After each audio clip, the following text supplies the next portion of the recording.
this video, I'll be breaking down 3 effects from Ian's latest Lyrical Lemonade video, starting with the seizure stutter effect. First, select the part of the video you want the effect applied on, but make sure it was shot on a tripod. Next, go to the pen tool and mask out your subject. Right-click the layer you just masked, enable time remapping, and set a keyframe on the first frame as well as the second frame, and then take all of those keyframes and copy and paste them throughout the entire segment. As you can see, this is a super creative and easy effect to achieve. Next up, we got this crazy slit scan effect, and for this one, you don't need your footage to be shot with a tripod. First thing you want to do is go ahead and create a solid on which we're going to add the gradient ramp effect.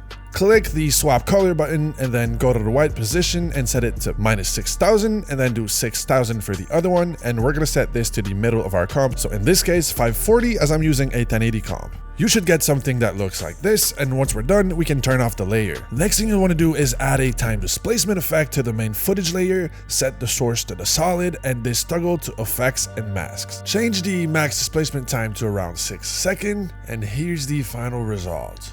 This last effect has to be one of the most popular right now. I've seen it used in a ton of videos, and it is the clone tunnel effect. First thing you'll want to do is select a few tripod shots on which we're going to be able to isolate the subject using the rotoscope tool. Try to aim for as much variation as possible, and also make sure your rotoscopes are clean if you're planning on having subjects overlap. Now that you're done rotoscoping, we're going to bring back our studio background by creating a solid and using the color of the original background. Next, drag it all the way to the bottom, and as you can see, we got our backdrop back. And next, what you want to do is create an adjustment layer on which we're going to add a transform effect. We're going to use it to mimic a camera moving from a side to another. But as you can see right now, as soon as we move it, we have a background issue, so we're just going to go ahead and scale up that background layer. Next, we're going to go back to the transform effect and keyframe the position on the first frame of the timeline, and then go to the end and drag the position the other way. As you can see, we now have some movement, and we're ready to start positioning each and every single element. There's no right or wrong for this part, just go for what feels right. But a cool trick I like to use is adding camera lens blur to the background elements to make it seem as if we actually have depth going on.